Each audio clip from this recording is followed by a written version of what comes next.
하나님 말씀 보겠습니다. 하나님 말씀은 마태복음 12장 31절에서 32절의 말씀입니다.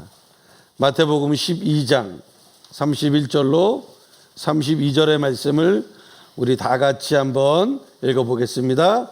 그러므로 내가 너희에게 이르노니 사람에 대한 모독죄와 모독은 사하심을 얻되 성령을 모독하는 것은 사하심을 얻지 못하겠고 또 누구든지 말로 인자를 거역하면 사하심을 얻되 누구든지 말로 성령을 거역하면 이 세상과 오는 세상에서도 사하심을 얻지 못하리라. 아멘. 할렐루야. 할렐루야. 우리 앞에 있는 분들과 한번 인사 나누겠습니다. 하나님이 당신을 사랑하십니다.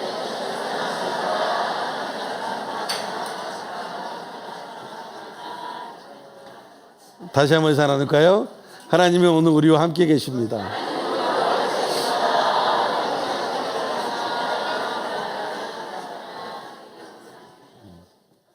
하나님 우리를 사랑해 주시고 우리와 함께 하시고 우리에게 오늘도 은혜를 베풀어 주시는 줄 믿으시기 바랍니다.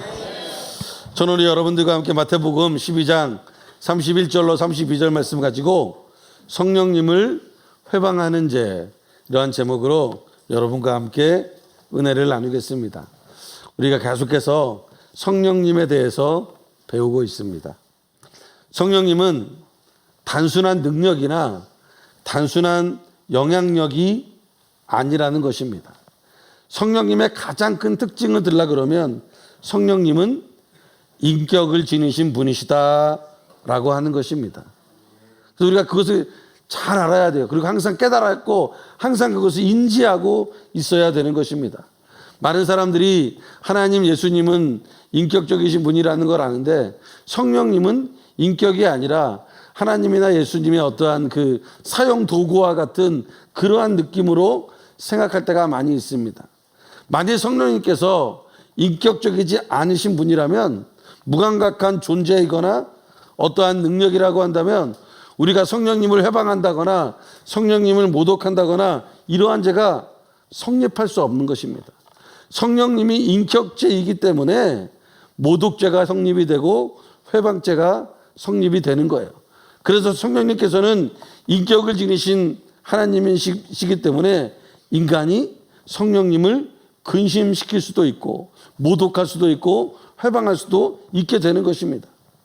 에베소서 4장 30절은 그것을 이렇게 말합니다. 읽어볼까요? 하나님의 성령을 근심하게 하지 말라. 그 안에서 너희가 구원의 날까지 인치심을 받았느니라.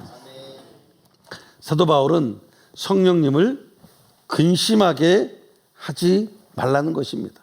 왜냐하면 성령님이 인격체이시기 때문에 슬퍼하시기도 하고 근심하시기도 하고 반면에 기뻐하시기도 하고 즐거워하시기도 하는 것입니다.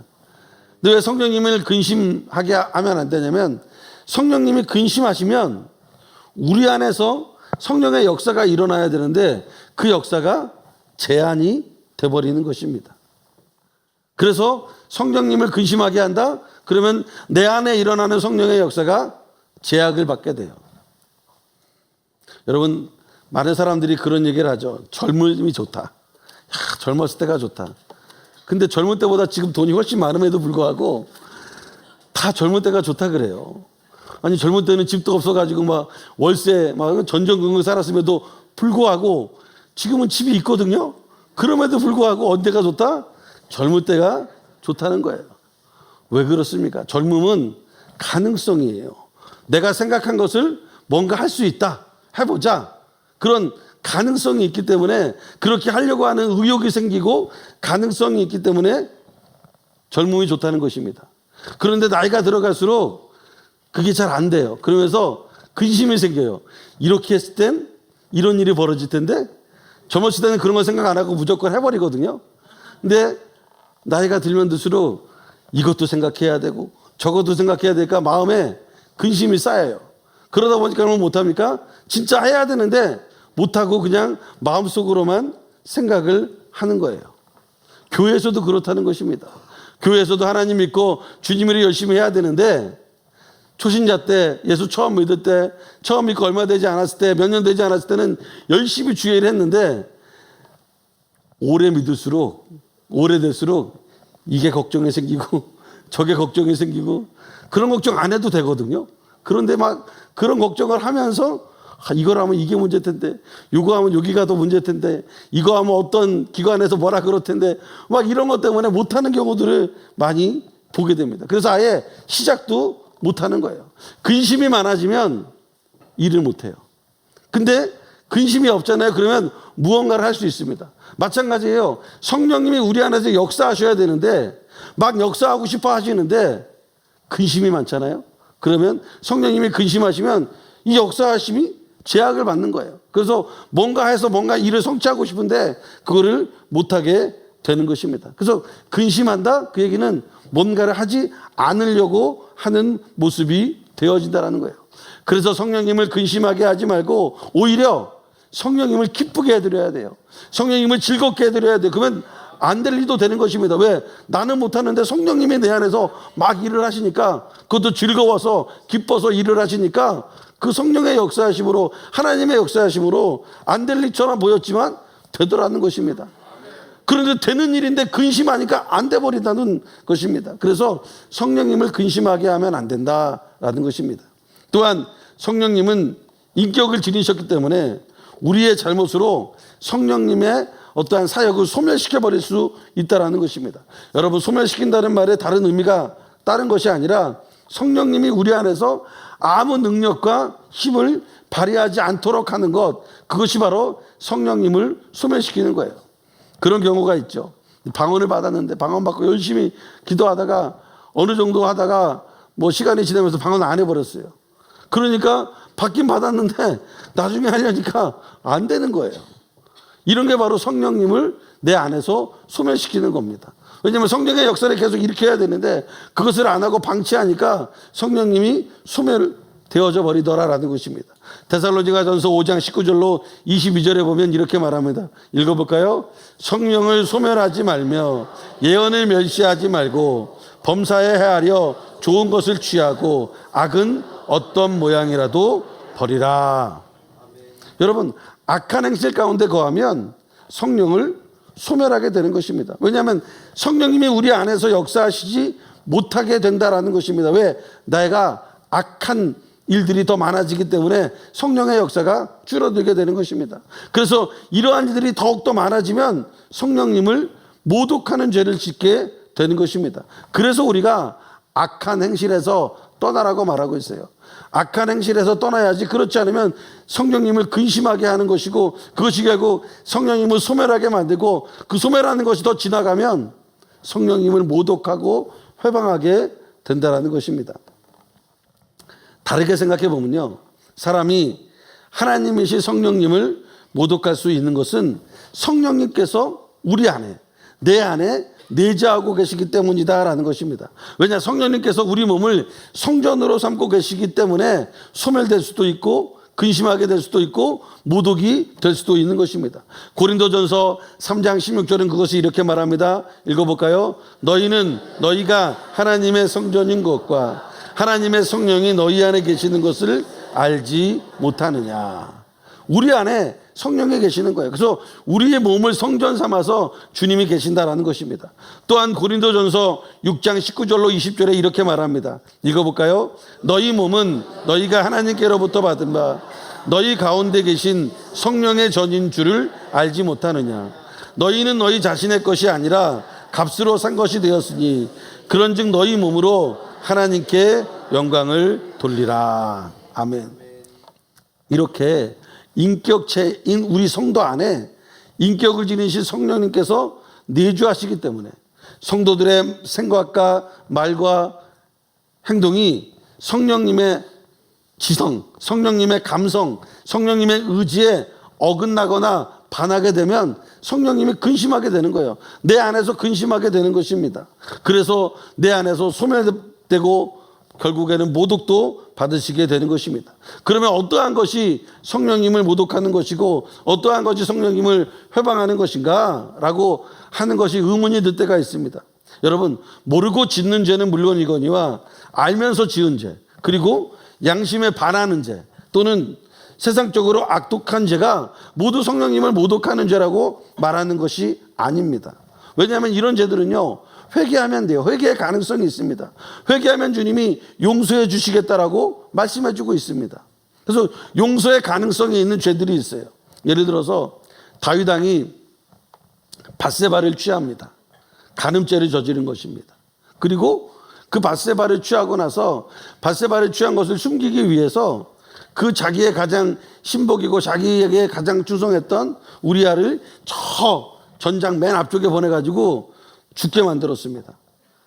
자기가 직접 손으로 죽인 건 아니지만 그 맨 앞에 나가서, 전장의 맨 앞에 나가서 그냥 총알바지는 아니지, 그땐 총이 없었으니까 총알바지는 아니고 화살바지로 그렇게 죽게 만든 거예요. 그래서 간음죄와 살인죄를 저질렀습니다.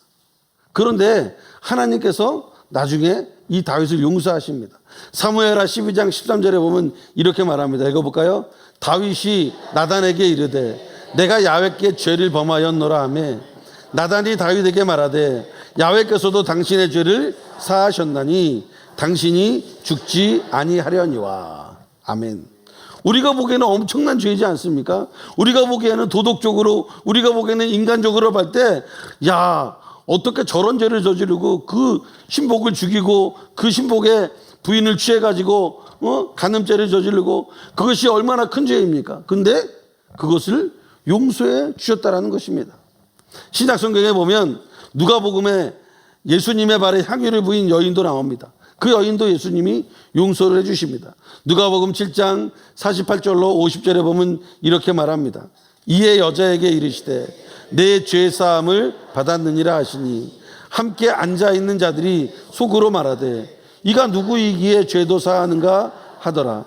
예수께서 여자에게 이르시되 내 믿음이 너를 구원하였으니 평안히 가라 하시니라. 아멘. 여러분, 우리가 착각하고 잘못 생각하는 게 있어요. 뭐냐면 예수님은 이 땅에 우리를 죽이고 멸망시키려고 오신 분이 아니라는 사실입니다. 뭔가를 재단에서 그냥 칼로 무자르듯이 자르고 뭐라고 이렇게 하려고 온 게 아니라, 예수님이 오신 가장 큰 이유는요, 우리를 용서해 주시기 위해 오셨다는 것을 믿으시기 바랍니다.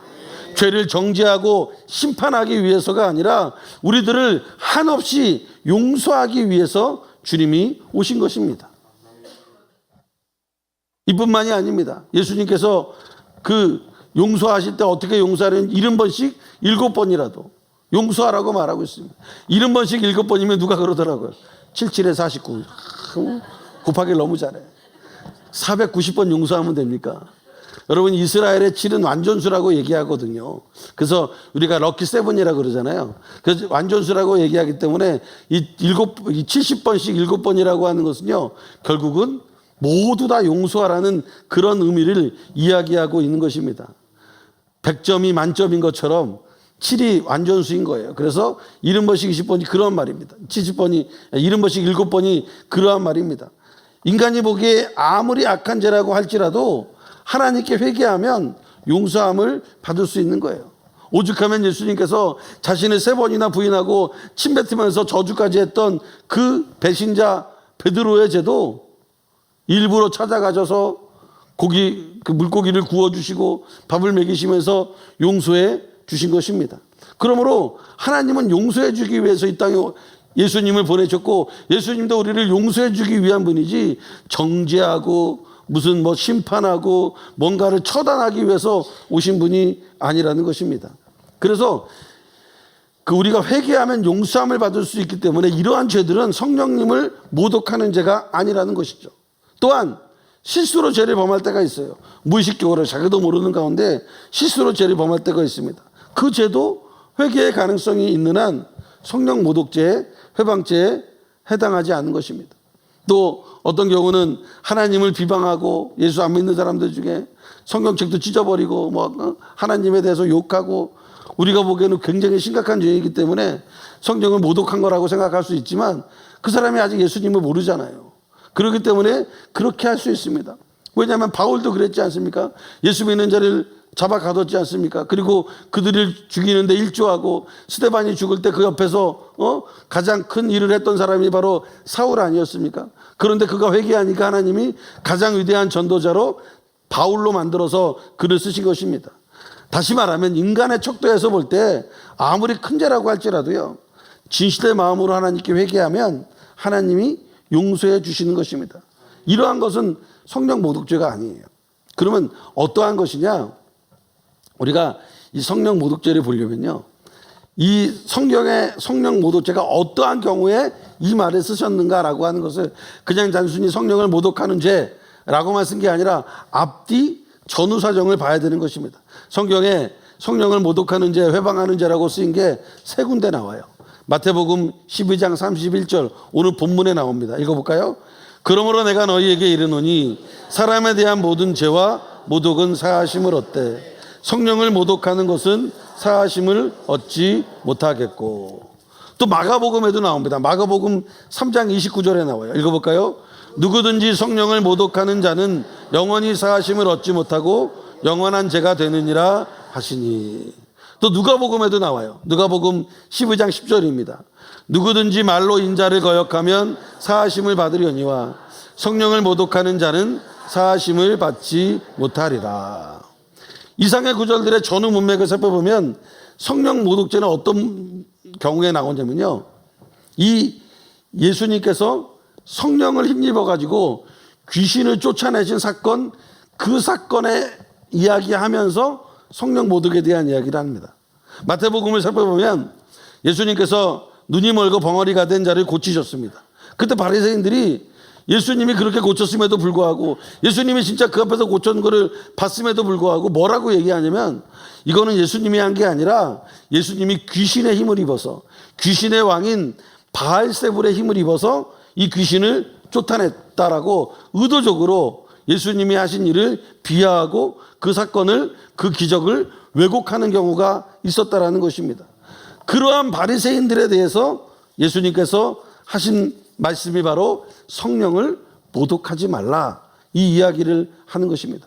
바리새인들은 성경을 아주 잘 알고 있던 사람들입니다. 그리고 율법을 아주 잘 지키는 사람들이었습니다. 다른 사람들은 일주일에 한 번 금식하는데 이 사람은 일주일에 2번 금식하고 11조를 하는 것이 아니라 10의 2조를 하고, 하여간 행함으로 하는 것은 이 사람을 당할 자, 이 바리새인들을 당할 자가 없습니다. 시간 맞춰 기도하고 열심히 다하는 자들이에요. 그러나 그들이 자기들의 이득을 위해서 하나님의 역사하심을 귀신의 역사로 바꿔버리는 그러한 일을 할 때 바로 그게 성령을 회방하는 것이요, 성령님을 모독하는 죄라는 것입니다. 예수님께서 분명히 성령의 힘을 힘입어서 귀신을 쫓아냈을 것이 분명하고 그것을 너무나 잘 알고 있습니다. 그걸 봤습니다. 그리고 그렇게 한 것을 알았습니다. 그런데 그들이, 다른 사람들이 요동할까봐, 다른 사람들이 예수님께 다 붙어가지고 자기네들의 어떠한 신실함, 자기네들이 나타난 의로움, 이런 것이 사해질까봐 그게 무서워가지고 이거는 성령의 역사가 아니라 귀신의 역사다라고 이야기를 했다라고 하는 것입니다. 그러므로 성령 모독죄는 어떤 거냐?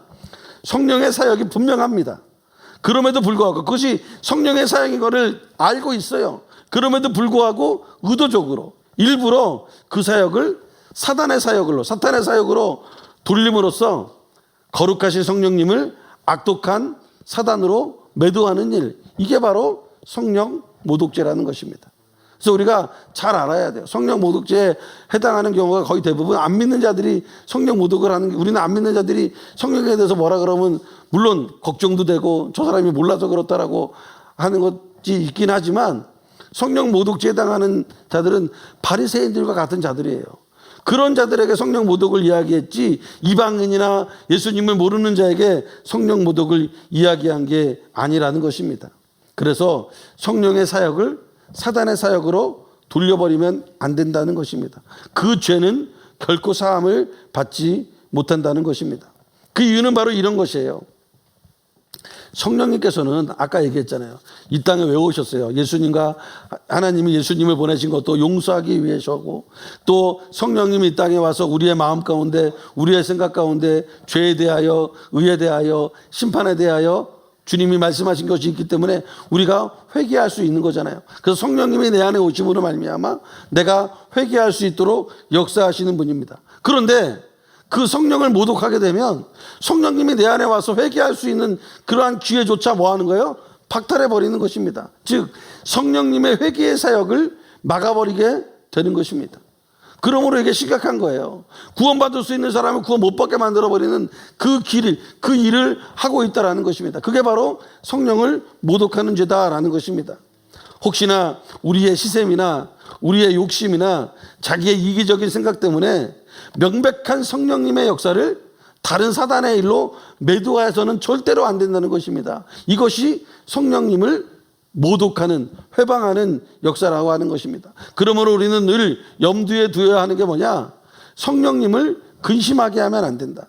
그리고 성령님을 거스르는 단계로 나아가지 않도록 해야 된다는 것입니다. 근심하게 만들어도 안 되지만 그것이 발전돼서 성령님을 거스르는 단계, 그리고 성령님을 소멸하는 단계까지 가면 나중에는 성령을 모독하는 단계까지 가버린다는 거예요. 그래서 우리가 성령님을 근심시키면 안 돼요. 사도행전 7장 51절에 이렇게 말합니다. 읽어볼까요? 목이 곱고 마음과 귀에 할례를 받지 못한 사람들아, 너희도 너희 조상과 같이 항상 성령을 거스르는도다 말씀하고 있어요. 성령님의 뜻과 반대로 가서는 안 돼요. 우리는 항상 성령님의 뜻을 따라가는 자가 되어야 되는 줄 믿으시기 바랍니다. 제가 당회장 이영훈 목사님에게 이제 그 많이 들은 이야기 중에 하나가 워싱턴에서 사역하실 때 그런 분이 있었대요. 그 목사님을 굉장히 괴롭히는, 뭐만 하면 반대하고, 그래서 그 반대한 것도 하면 또다시 반대하는 거야. 아니 그 사람이 반대해가지고 이렇게 했는데 이것도 반대해가지고 이렇게 가고, 그러니까 이해가 안 되잖아요. 이것 해서 반대했는데 그래서 반대되는 일을 하려고 하니까 또 그것도 반대하는 거예요. 아니 그럼 어떻게 하라고. 그래서 나중에 그분이 우스갯소리로 그런 얘기를 했다 그러는 거예요. 자기는 그 목사를 이렇게 괴롭히는 은사를 받은 사람이라고. 그래서 이 목사 훈련 은사를 가지신 분이 있다고 저한테 얘기를 해주시더라고요. 그런 은사가 성경에 나와 있지 않습니다. 안 받아도 돼요. 왜 그런 은사를 받아? 아니 힘 맞춰서 같이 열심히 해나가도 될까 말까 하는데 뭐 이거 하자 그러면 반대하고 저거 하자 그러면 반대하고, 그러면 안 된다는 것입니다. 교회에서 그리고 하나님의 일을 할 때 이것이 분명히 하나님의 역사잖아요. 그리고 하나님이 그렇게 말씀하신 거면 우리는 따라가는 것입니다. 성령님의 뜻과 반대로 가서는 안 된다는 것입니다. 우리는 항상 성령님의 뜻을 따라가는 자가 되어야 하는 것입니다. 더 나아가서 성령님을 소멸하는 단계로 발전하면 안 되는 것입니다. 그러면 우리 신앙에 큰 위기가 다가오게 되는 것입니다. 여러분, 성령님을 근심하게 하는 것이 무엇이냐? 여러분 생각해 보세요. 여러분이 언제 근심합니까? 슬픈 일이 있어요. 어려운 일이 있어요. 내가 싫어하는 것을 해야 할 때가 있어요. 그러면 근심이 마음에 들지 않습니까? 일을 해야 되는데 내가 이거 안 해본 일이고, 야 이것도 하면은 좀 힘들 텐데.